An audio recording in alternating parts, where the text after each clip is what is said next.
베드로전서 3장에서는 예수 그리스도가 진정한 우리의 구세주요, 그러므로 그분이 우리의 삶을 인도하시는 목자로서 우리는 늘 목자 되신 예수 그리스도를 향해야 된다고 하는 2장의 말씀에 이어서, 그러면 목자 되신 예수 그리스도를 향하는 믿음으로 산다고 하는, 예수 그리스도를 구세주로 고백하며 예수를 바라보고 예수를 따라 산다고 하는 것은 종교적인 어떤 생활만, 종교적인 것들만 말씀하는 것이 아니라 일상의 삶 속에서 나타나야 된다고 하는 것들을 말씀해 주고 있습니다.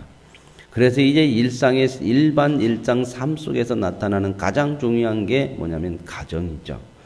그래서 이제 가정에서 먼저 아내들이 어떻게 살아야 되느냐, 믿음으로 산다 하는 것은 예수 그리스도를 주로 바라보면서 사는 삶의 모습은 가정에서 이제 나타나야 되는데, 아내들은 어떻게 해야 되느냐, 자기 남편에게 순종하라는 겁니다.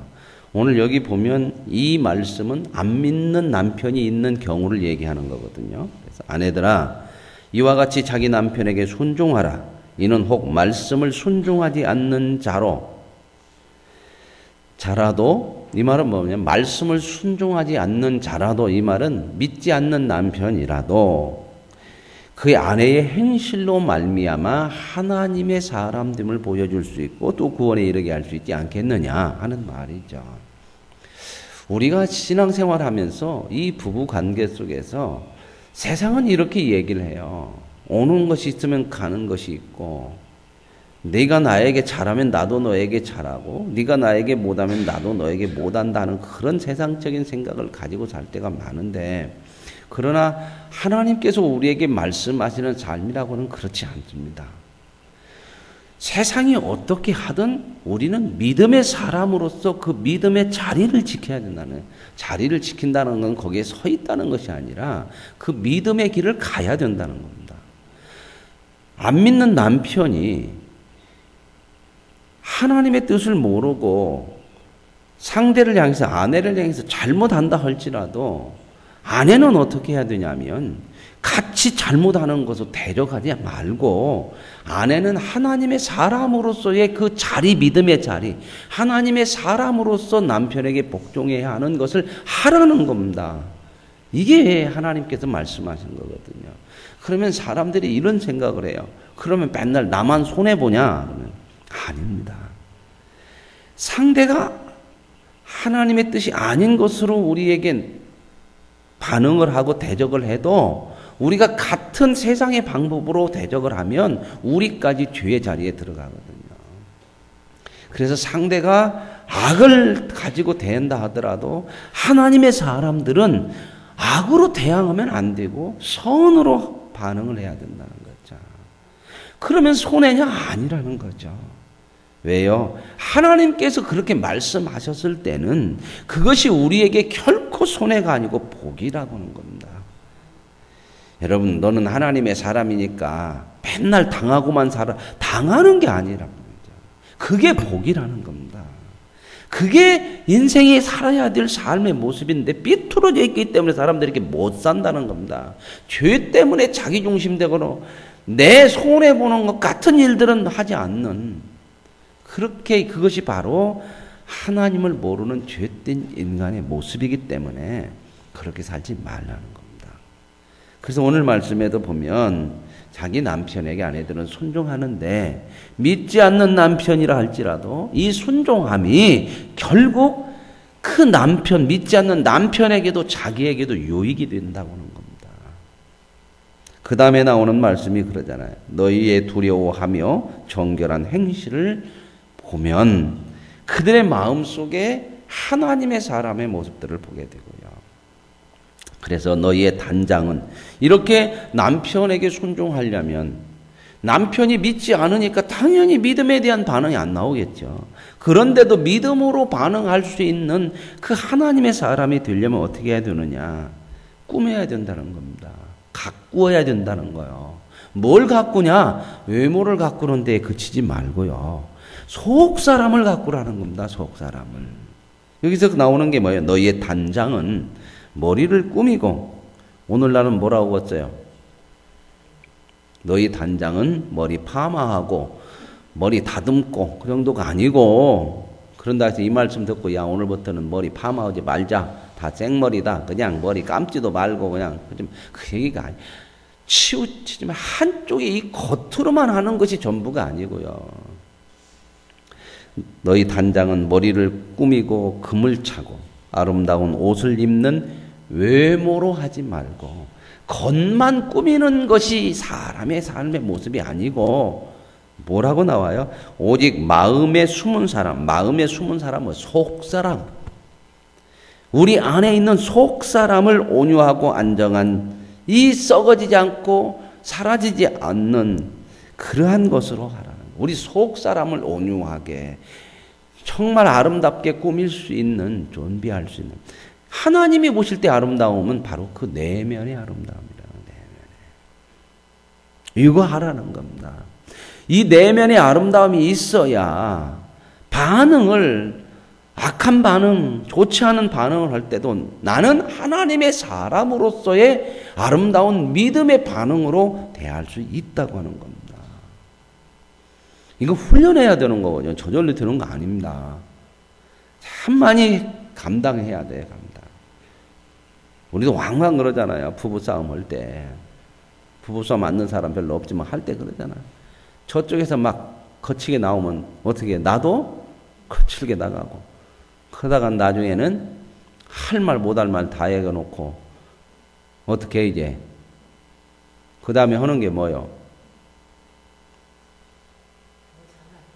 네, 막 그렇게 이제 한바탕 하고 나서 이제 그 다음에 어떻게 해요? 그 다음부터 말 안 쳐. 서로 한바탕 했으니까 혼자 껄끄러졌잖아요. 그죠? 말 않고 그 다음부터는 어떻게 해요? 얼마나 마음이 불피는지 몰라요. 그죠? 아, 내가 이겼다. 그런 사람 없어요. 내가 저거 꺾어버렸네. 그런 사람은요, 그건 좀 뭐가 이상한 사람이에요. 그런 사람은. 그냥 우리의 마음속에 이 준비하는 게 있어야 된단 말이죠. 네가 누구냐? 너는 하나님의 사람이다. 상대가 어쨌든 너는 네 자리를 지켜야 된다는 거야. 아내는 아내로서 해야 될 순종하는 자리, 남편은 어떻게 해요? 남편으로서 아내를 사랑하는 자리, 이거 상대가 어떻든 나는 지켜가는 거, 이게 우리가 믿음으로 살아가는 삶의 모습이거든요. 세상이 어떻게 하든 우리는 믿음으로서, 믿음의 사람으로서의 그 삶을 놓치지 말아야 된다는 겁니다. 이게 우리들이 해야 될 훈련입니다. 그래서 나오는 게 이제 전에 하나님께 소망을 두었던 거룩한 부녀들도, 그러니까 믿음의 거룩한 사람들, 아름다운 여자들, 이런 일들을 했다는 거예요. 그러면서 이제 누구를 이제 하나 예를 들냐면 사라라고 하는 여자를 예를 들어요. 사라는 자기 남편을 주라 그랬다는 거예요. 주인이라. 그런다 해서 남편은 너는 내 종이야, 물 떠와, 이렇게만 하는 게 아니고 그건 사랑이 없는 거잖아요. 그러나 사라는 이렇게 믿음의 자리를 지켜갔다. 그래서 아브라함을 주라 순종한 것 같이 너희는 선을 행하고 아무 두려운 일에도 놀라지 아니하면, 선을 행할 때에 우리가 뭔 생각을 가져가냐면 세상이 저런데 나만 그렇게 한다고 해서 그럼 나만 당해요? 이런 두려움이 오거든요. 아니다, 당하는 거 아니다는 겁니다. 내가 하라고 한 것이니 내가 보장하는 거죠, 하나님이. 우리는 그 두려움이 있거든요. 그러면 나만 당하고 맨날 나만 핫바지요? 이런 생각 참아. 그래서 못 참어. 그 두려움들이 크거든. 그렇지 않다는 겁니다. 놈들이 막 내 얘기할 때 못 참죠. 나는 저 사람보다 세 마디는 더 해야 내가 이길 것 같잖아. 나를 막 모아보면 나도 가서 막 뭔가 막 저 사람에 해야 내가 이길 것 같죠. 그렇지 않아요. 그런 두려움 갖지 말고 하나님의 말씀에서 벗어나는 것에 대한 두려움을 가지라는 거예요. 하나님 말씀에서 벗어나지 않으면 하나님께서 우리를 지키십니다. 우리에게 복되게 하신단 말이죠. 그리고 이제 7절로 넘어가면 남편들아, 남편들에 대한 얘기가 나와요. 이와 같이 지식을 따라. 지식이 뭐예요? 하나님의 말씀에 대한 지식이요. 하나님이 뭐라고 하더냐? 세상 지식이 아니고 이게 또 잘못 배우면 그냥 또 가서 그냥 세상 옆에서 배워가지고 자기들끼리 모여갖고 술 한잔 먹으면서 여자는 두드려 패야 말들어. 명태처럼 뭐 사흘에 한 번씩 패야 돼. 막 이런 얘기를 뭔 진리처럼 알고 오고. 초장부터 잡아야 돼. 뭐 이런 얘기를 이런 지식이 아니라 하나님의 지식이에요. 우리는 다른 사람이란 말입니다. 그 지식이면 아내와 동거하고, 동거라고 하는 것은 하나 되는 거야. 한 몸이라는 거죠. 그를 더 연약한 그릇이요. 그렇죠? 아내는 더 연약한 그릇처럼 이렇게 생각하라. 생명의 은혜를 함께 이어받을 자요. 그러죠? 하나님의 구원의 은혜를 우리는 한 몸이잖아요. 부부가요. 그러죠? 함께 하나님의 믿음 안에 서가고 함께 하나님의 은혜와 복을 나눌 수 있는 자가 이 아내라는 거죠. 여러분, 한 몸이라고 하는 이 표현은요, 성경에서 교회라고 하는 게 교회와 성도와 예수 그리스도가 한 몸이라고 하는 것하고 또 하나 한 몸이라고 하는 것은 누구냐면 부부밖에 없어요. 부부. 자식보다도요, 부부가 더 많아요. 근데 신비요, 신비. 자식은 우리의 혈육이잖아요. 그죠? 자식은 전부 내 피를 받은 혈육인데 아내는, 남편은 혈육 아니에요. 남이요, 남.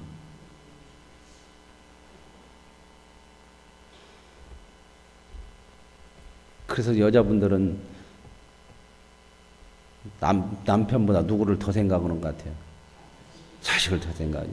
그럴 때 남편이 서운하죠. 그죠? 그럴 때 있어요. 남편들은 그럴 때 서운한 감이 있어. 물론 남편도 내 자식이니까 하지만은 때로는 여자들은 본성으로 그렇게 할 수 있어요. 그럴 때 남편들이 서운하게 그러면 여자가 뭐라고 그래요? 야는 내 자식이고 당신은 남의 자식이잖아. 맞아요. 남의 자식이야. 정말 우리가 부부는 하나거든요. 하나. 신비요, 신비요. 하나님께서 이 가정 부부로 맺어줄 때요, 무엇을 하나님이 영적으로 거기에 담아놓냐면 주 안에서 이 결혼이라고 하는 것은요, 사랑으로 오는 것 같지만은 믿음으로 하나님께서 하시는 말씀을 보면 하나님이 짝 지어주신 책임이에요. 하나님이 짝을 지어준 거예요. 내가 연애해서 만나고 좋아서 사랑하는 것 같지만 하나님이 짝 지어줬다고 그랬거든요. 성경에는. 하나님이. 근데 짝을 어떻게 지었냐? 남끼리. 근데 얼마나 이게 기가 막히냐. 남끼리 짝을 지어줬는데 한 몸으로 사는 거야. 한 몸으로. 이게 하나님이 우리에게 원하는 모든 인생의 모습이에요. 여러분, 서로 각자 틀리니까 한 몸 안 될 것 같죠? 믿음 안에서 되어진다는 겁니다.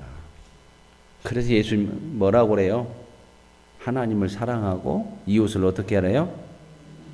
내 몸처럼 사랑하라는 거예요. 그걸 보여준 게 뭐예요? 부부예요. 남이 이렇게 하나가 될 수 있구나. 하나님께서 이걸 우리에게 이루어 가시는구나. 천국 가면 이렇게 될 줄로 믿습니다. 우리가 완성되어지면요, 정말, 그래서 시기, 질투, 다툼, 질병, 고통, 이게 없는 거예요, 천국에는. 여러분, 무엇 때문에 이렇게 힘들어요, 세상이? 결국 사람들 때문에 서로. 비교, 경쟁, 이런 거 아닙니까? 그죠? 진짜 마음 편하다고 하는 사람들이 가끔 나와, TV에 보면. 뭘 보면? 자연인, 이런 거 보면 참 마음 편하다고 하는 사람들이 있어요. 그죠? 참 없어도 마음 편하고, 난 여기가 좋아요 하는 사람들이 많아. 근데 그 사람들은 되게 어떤 사람들이에요? 한쪽에서 누구하고 살아요? 부부도 안 살아. 혼자 살아, 혼자. 그만큼 세상은 사람들 때문에 부대끼는 데서 힘든 거예요. 그런데요, 그렇다고 해서 하나님의 사람은 어떻게 하냐? 그러니까 사람을 떠나서 산 쪽으로 들어가. 이렇게 성경은 얘기하지 않아요. 사람들 때문에 힘들지만 그 사람이 남끼리 만나서 이렇게 한 몸이 될 수 있는 것처럼 하나님의 말씀 안에서, 하나님의 뜻 안에서 우리가 서로 부대끼며 살면서 이러한 삶을 이루어가라는 겁니다. 도피할 것이 아니라요. 그래서 교회 생활도요, 신앙 생활도 공동체로 하게 하잖아요. 공동체로. 그게 뭐예요? 교회잖아요. 그러니까 신앙 생활은 교회 안에서 교회를 사랑하고 교회 공동체에서 생활을 잘해야 돼요. 이거 잘해야 진짜 신앙이 커지고 복이 돼요. 근데 여러분 보세요. 신앙이 수준이 안 된 사람들은 맨날 뱅뱅 돌아 밖에서. 그런데도 뭐라고 하냐면 그런 거 해봐야 마음만 상하고. 그 이야기는 뭐냐면 나는 아직 그렇게 받아들일 수 있는 수준이 안 돼요 하는 자기 스스로 얘기하는 거거든요. 근데 참 그래. 그냥 밖에 있는 게 제일 편해. 흔히 때로는 교회 안에서 이러다 보면 상처 받을 수 있어요. 그렇죠? 밖에 혼자 그냥 교회만 왔다 갔다 하는 사람은 이거 교회 안에서 들어와서 이렇게 봉사도 하고 같이 생활한다. 누가 더 상처 많이 받겠어요? 상처는요, 안에서 들어가는 사람 훨씬 상처 많이 받아요. 그러나 그걸 통해서 우리를 하나님이 키워가시는 거예요. 서로 받을 수 있도록. 나만이 아니라 너를 통해서 내 안에 없는 것들을 배워가고 배워내 이렇게 만들어가는 거거든요, 하나님이요. 그래서 교회 공동체 안에서 신앙생활을 하게 해요. 근데 늘 신앙생활은 안으로 들어와야 돼, 교회 안에서. 그냥 왔다가 교회만 왔다가 예배만 드리고 기둥 뒤에 숨었다가 그냥 가고 아닙니다. 열심을 다해서 섬기고 참여하고 하나님의 일에 함께 하는 거예요. 이게 중요한 겁니다. 돌지 마세요. 이건 신앙에 문제가 있는 거거든요. 하나님이 교회 안에 한 몸으로서 각 지체잖아요. 그렇죠? 내가 그만큼 밖에서 돌면 내가 있어야 될 그 지체로서의 그 자리는 안 채워진 거예요. 신앙은요, 이 한 몸이라는 거 알고 교회 공동체한테 책임을 가지고 신앙생활을 하는 거예요. 책임. 내 지체는 팔이다. 뭔가 있을 거 아닙니까? 그걸 감당을 해줘야 되는 거예요. 어디 안에서? 공동체 안에서. 이거 떨어져 나가면 안 되잖아요. 그런데 그게 유익이에요. 근데 참 많이 자기 생각들. 이래서 않고, 마음에 안 들어서 않고, 뭐가 어쩌서 않고. 그게 뭐다? 아직도 내 수준은 이걸 못 넘어요. 이 얘기예요, 이게. 그걸 보고 자기를 보면서, 내가 이걸 넘어가야 되는 거구나. 나 혼자서는 잘하는 것 같은데 이 안에 들어와서 욕을 못하는 거구나. 하나님이 그걸 보여주는 거거든요. 그런 걸 고쳐가서 나를 온전하게 만들어 가려고 하나님이 이렇게 교회 안으로 끌어내는 거란 말입니다. 그렇지 않으면 구원받고 알아서 그냥 하면 되잖아요. 교회 다녀야만 꼭 구원받아요? 그런 일 없어요. 교회 다니는 것으로 구원받으면 조건이잖아요. 은혜로 구원받는 거예요. 이런 얘기하면 또 이제 교회 다닐 것도 없네. 그래. 그러나 구원받은 사람들이 바로 하나님의 뜻을 알잖아요. 그래, 이 안에서. 그래서 교회에 사는 일은 모든 것에 참여를 해야 되는 거예요. 무엇이든지 참여해야 되는 거예요. 이게 하나님의 뜻이고 책임이에요. 여러분, 그래서 여러분들이 참 직분 가지고 어떤 위치를 가진다는 건 참 중요해요. 좋아요. 여러분들에게 참 많이 유익돼요. 뭐요? 그것이 나를 묶어서 도망치지 못하게 만들어내요. 그 끈 때문에, 그 책임 때문에도 그 일을 한단 말입니다. 여러분들도 상처 많이 받지만요. 교회 안에서 상처를 가장 누가 많이 받을 것 같아요? 목사입니다. 여러분은 하고 안 오고 싶으면 한쪽 가서 있어서 나올 수도 있지만 저는 어떻게 해요? 오늘 기분 나빠서 상처당했으니까 한 일주일은 고영교회 갔다가 영신교회 갔다가 이렇게 못해요. 근데요, 이게 복이에요. 믿음의 자리로 끝까지 끌려갈 수밖에 없는. 저는 가끔 그런 생각을 많이 해요. 하나님, 믿음도 없는 저를 불러가지고 목회자로 세워서 저 이거 목회 안 했으면 도망가도 100번은 도망갈 것입니다. 그런 생각을 너무 많이 하거든요. 근데 못 도망가게 해놓은 것이 은혜예요.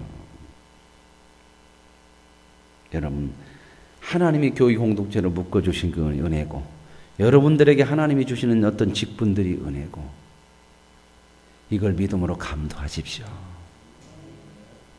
여러분, 가정이라고 하는 것도 보세요. 가정으로 묶여지면 자식 속 썩인다고 나가버릴 수가 없잖아. 물고 가고 끌고 가다 보면 어느샌가 모르게 내가 엄마가 돼 있고 아빠가 돼 있어요. 그러잖아요. 커져 있어요. 오늘 하나님께서 저와 저를 이렇게 만들어 가셔요. 그러므로 부부는 하나요. 그 하나 속에서 참 만들어져 가요. 근데 난 아내는 더 연약한 그릇이고 생명의 은혜를 함께 이어받을 자다. 그래, 귀히 여기라는 거예요. 귀히. 만약에 이렇게 하지 않으면 너희 기도가 막힌대. 남편과 아내가 서로 잘하지 않으면요, 기도를 하나님께서 안 들으셔요. 그거나 잘해라 그래요. 막히죠. 마지막으로 말하노니 너희가 다 마음을 같이하여 동정하며. 여기는 이제 성도들에게 얘기하는 거예요. 성도들에게 부부관계에서, 그 다음에 성도들의 교회 안에서 너희가 다 마음을 같이하여 동정하며. 마음을 같이하라고 하잖아요. 그죠? 한 몸은 마음이 같은 거잖아요. 그죠? 동정하며 형제를 사랑하며 불쌍히 여기며 겸손하며. 사랑하는 거죠. 여러분 이런 거 생각해 보세요. 한 몸. 이거 내가 안 하면 누군가 해야 되잖아요. 나는 편하지만요, 그 사람은 더 해야 돼요. 그럼 뭐예요? 사랑하지 않는 거예요. 사랑이 있으면 내가 더 해요. 왜 자식들보다 내가 더 하고 부모가 더 해요? 사랑해요. 교회 안에서 한 마음으로 다 마음을 같이 해서 동정하고 형제를 사랑하며 서로 불쌍히 여기고 겸손하고. 여기서 불쌍히 여기라는 게 보세요. 제가 한 말씀이 맞죠? 사람은요, 믿음의 대상은 아닙니다. 믿음의 대상은 누구밖에 없다? 하나님밖에 없어요. 이걸 잘 알아야 사람에게 배반당하는 것을 넘어갈 수 있어요. 그럴 수 있어? 그럴 수 있어요. 부부간에도 그럴 수 있어요. 왜요? 너와 나는 온전하지 못해요. 실수할 수도 있고 내 마음에 안 들 것이 너무 많아요. 그래서 우리는 어떻게 연약하니까 서로 불쌍히 여겨주고 뭘 해야 돼요? 사랑해 주는 거예요. 악을 악으로 욕을 욕으로 갚지 말라. 이거 그러잖아요. 악이 오고 욕이 오더라도 같이 그렇게 세상 방법으로 반응하지 말아라. 너희는 누구다? 성도다. 그러면 맨날 우리만요? 아니요. 여기 보세요. 욕을 욕으로 갚지 말고 도리어 복을 빌라. 아니 복까지 빌려야 거기서 또 어떻게 그렇게 해요?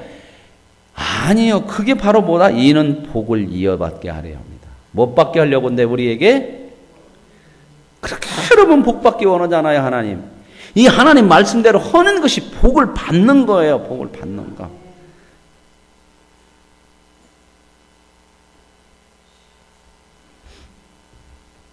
앞으로 이제 제가 생선 고기 좀 쌀 때 많이 사놓고 여러분 이거 할 때마다 한 마리씩 드릴게. 할 때마다. 어떤 사람이 그랬다고 하잖아요. 아내하고 남편하고 결혼했는데 오늘날 남편이 아내 이렇게 농을 이렇게 열어봤더니 달걀이 5개인가 있고 그리고 돈이 30만 원이 있더래. 이게 뭐냐? 계란 5개하고 돈 30만 원은 뭐냐? 그래서 하도 궁금해서 아내한테 물어봐. 여보, 당신 동네 보니까 달걀 5개하고 30만 원이 있는데 이게 뭐야?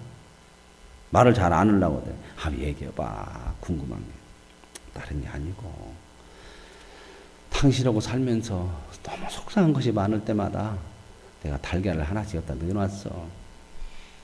그러니까 남편이 생각할 때 아유 그래도 나하고 살면서 그렇게 많이는 속상 5개밖에 없었으니까 그런가 보다. 그래서 좀 그래도 조금 위로가 됐대. 그래서 근데 30만 원은 뭐야?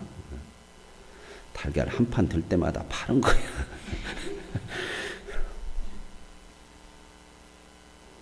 여러분 얼마든지 많아요. 부부간에. 제일로 상처받는 게 누군지 아십니까? 부부끼리. 왜요? 가장 가까워서 그래요. 그런데 진짜 많이 크는 게 누구부터 크냐면 부부 안에서 커요. 참 많이 꿀꺽꿀꺽 하면서 넘어가는 게 부부니까 넘어가요. 그런데 그걸 꿀떡꿀떡 삼키면서 우리가 커졌어요. 자식들 보면서 꿀떡꿀떡 삼키면서 커져요. 하나님께서 우리들 안에 믿음의 사람들께 묶어내면서 크게 만들어 가시는 거예요. 그러므로 우리는 이런 하나님 앞에 커지고 복 받는 사람이에요. 하나님의 뜻대로 반응하는 것이 복인 줄로 믿습니다. 복을 이어받게 하려고 그러잖아요. 그러면서 생명을 사랑하고 좋은 날 보기를 원하는 자는 혀를 금하여 같이 악으로 반응하지 말고 악에서 떠나 선을 행하고 화평을 구하라. 주의 눈은 의인을 향하시고 하나님은 누구에게 자꾸 그런 사람들을 보신다는 거예요. 그러면서 여기 나오잖아요. 열심으로 선을 행하면 누가 너희를 해야겠느냐. 오히려 의를 위하여 고난을 받으면 복 있다. 복 있다. 복 받으십시다. 이 복을 받는 거예요. 그러므로 너희 마음에 그리스도를 주로 삼아. 이제 우리 마음에 이제 우리의 삶의 기준 주가 누구냐? 예수님이라는. 그래서 이제 어떻게 해야 되냐? 예수님처럼 거룩하고. 이렇게 살면서 야 그거 살면서 무슨 유익이 있냐? 소망을 묻는 사람들에게 이렇게 하나님 말씀대로 예수 그리스도를 따라 사는 것이 복이다. 언제든지 담대하게 이야기할 수 있는. 확신이 아니라 그렇게 하나님께서 우리를 복 주실 줄로 믿습니다. 복 주시는 거잖아요. 선한 양심을 가지지 않은 그리스도 안에 있는 너희의 선행을 욕하는 자들로 그 비방하는 일에 우리가 선한 일 이렇게 할 때도 세상은 우리에게 좋게 안 나와요. 욕하고 그런다고 해서 거기에서 같이 하지 말아라. 그 복 잃어버리는 거예요. 그러면서 이제 그 모델을 또다시 예수님을 얘기하는 거예요. 이렇게 살아야 되는 게 바로 예수님께서 단번에 뒤를 위하여 죽으심으로 의인으로서 불의한 자를 대신했다. 그렇게 했는데 그게 바보가 됐고 그게 못난 것이 됐냐? 아니다. 그분은 부활하심으로 많은 사람들에게 구원을 주셨고 영광의 자리에 앉으신 거다. 그 예수님으로 인해서 구원받은 자가 우리 아니냐? 우리가 증거 아니냐? 내 자신이 증거 아니냐? 예수님이 우리가 세상이 사는 것처럼 세상이 악으로 올 때에 예수님이 악으로 대하지 않고 선으로 대함으로 내가 구원받았다고 하는 것이 내가 증인 아니냐? 내가 네 자신이 증거다. 그러면 네 자신이 증거면 너는 어떻게 살아야 되겠냐? 예수님 좀 살아라. 그게 복이다. 진짜로 나에게 왔더니 하는 구원이 이런 엄청난 복이 하나님 말씀대로 살면 온다. 그 얘기입니다. 그게 너다. 그래 예수님처럼 그렇게 예수님의 삶을 얘기하는 거죠. 그러면서 이제 19절에 이 신약 성경에 딱 한 번 나오는 구절이에요. 그가 또한 영으로 가서 옥에 있는 영들에게 선포하시니라. 옥에 있는, 감옥에 있는, 지옥에 있는 예수님께서 지옥에 있는 영들에게도 선포했대요. 이 얘기는 뭐예요? 우리는 그러잖아요. 예수님 없이 살다가 죽은 사람들은 어떻게 돼요? 이순신 장군은 어떻게 돼요? 뭐 이런 얘기 많이 하죠. 하나님은요, 어느 누구도 소외됨이 없이 뭐라고 할까요? 불공평하지 않게 다 구원의 길을 열어놓으신다는 거예요. 이걸 하나님 없이 죽은 사람들, 예수 없이 죽은 사람들한테도 갔다고 그러잖아요. 예수님. 이 표현이 뭐냐? 우리에게는 이해가 잘 안 되잖아요. 그죠? 예수님 없이 죽은 사람들은 그럼 어떻게 해요? 믿도 못 오는데. 다 하나님께서 하셨다는 거예요. 그러면 그 사람들은 할 말이 있을 거 아니야. 만약에 구원을 못 받아가지고 나는 예수가 없었는데요. 그런 얘기가 안 나올 정도로 입을 막는다는 것이 아니라 공평하신 하나님. 하나님이 이렇게 하시는. 그들은 전에 노아의 방주의 날 준비할 동안에 예를 들어서 하나 얘기하잖아요. 노아 방주 때 그 많은 사람들이 있었는데 아무도 안 믿었어요. 그죠? 노아의 식구 8명만 방주에 들어갔죠. 그래서 죽은 사람들. 그래서 이제 이 물이라고 하는 것은 홍수 나는 그 물이잖아요. 물이 많은데, 그렇죠? 홍수 때 노아 홍수에 물이 많은데 배 안에 들어간 사람만 구원받잖아요. 그죠? 믿음 안에 그리스도 안에 있는 사람들이 구원을 받는데 그 구원받는 피로서 이제 세례를 주는 거잖아요. 세례. 근데 이 세례는 죄를 사해 주는 것이 아니라고 여기 얘기해요. 21절에 물은 예수 그리스도께서 부활하심으로 말미암아 이제 너희를 구원하는 표니 곧 세례라.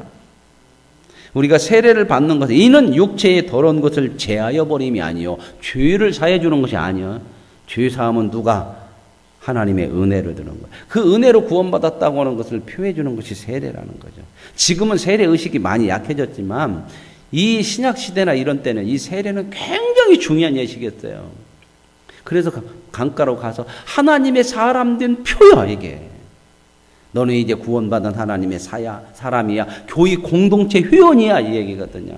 오늘날 우리도 그러잖아요. 이 의미는 있잖아요. 세례를 받아야 정식 회원이 돼요. 교회란. 그러니까 성찬식도 하고 발언권도 있고 투표권도 있는 거예요. 세례를 받지 못하기 전까지는 교인은 교인인데 회원은 아니에요. 교회 정신. 그러니까 그 권한이 없잖아요. 그래서 이 세례라고 하는 것은 이제 하나님의 사람 된 표로서. 그래서 세례 받을 때 우리가 그런 마음들을 가지고요. 그래서 육체의 더러운 것을 제하여 버리는 것이 아니고 하나님을 향한 선한 양심의 간구니라. 이제는 세례받은 자로서 하나님을 향해서 선하게 살겠다고는 간구라고는 결단을 하는 것이라는 거죠. 그는 하늘에 오르사 하나님 우편에 계시니 천사들과 권세들과 능력이 그에게 복종. 예수님께서는 이렇게 십자가를 지고 죽으셨지만 부활하시고 어떻게 하셨다? 그 죽음이 죽음으로 끝이 아니라는 거예요. 영광의 자리에 앉으셨다는 거예요. 그 얘기는 뭘 얘기를 하고 싶어요? 아, 예수님 좋은데 아니요. 그 예수 그리스도를 믿음으로 따라가는 사람들에게는 그 삶 자체가 복이고 승리고 영광이라는 겁니다. 오늘 저와 여러분, 우리의 삶의 기준이 예수 그리스도입니다. 그분을 따라가십시오. 그분이 수많은 사람들에게 가서 복음을 증거한 것처럼 못 알아듣고 결국은 복음을 증거했음에도 자기 자신이 죽는 것이 십자가로서 나타나지만 그 하나님의 뜻에 순종하심으로 구원을 이룬 것처럼 저와 여러분은 하나님이 구원하셨고 전도자로 불러서 보내십니다. 그러므로 복음을 가서 상대가 어떻게 나오든 증거하시고 하나님의 사람으로서 할 일을 감당하시고 그 믿음의 자리를 지켜내시면 하나님께서 구원받는 사람들을 날마다 더하게 하실 줄로 믿습니다. 하나님 아버지 감사합니다. 베드로전서 3장을 통해서 이제 우리의 목자 되신 주 되신 예수 그리스도를 향하는 따라가는 삶은 우리의 일상의 가정부터 시작이 되고 교회 공동체 안에서 또한 믿지 않는 사람들과 사는 사회 속에서 이루어짐을 말씀해 주심을 감사합니다. 어떻게 반응하든 우리는 하나님의 사람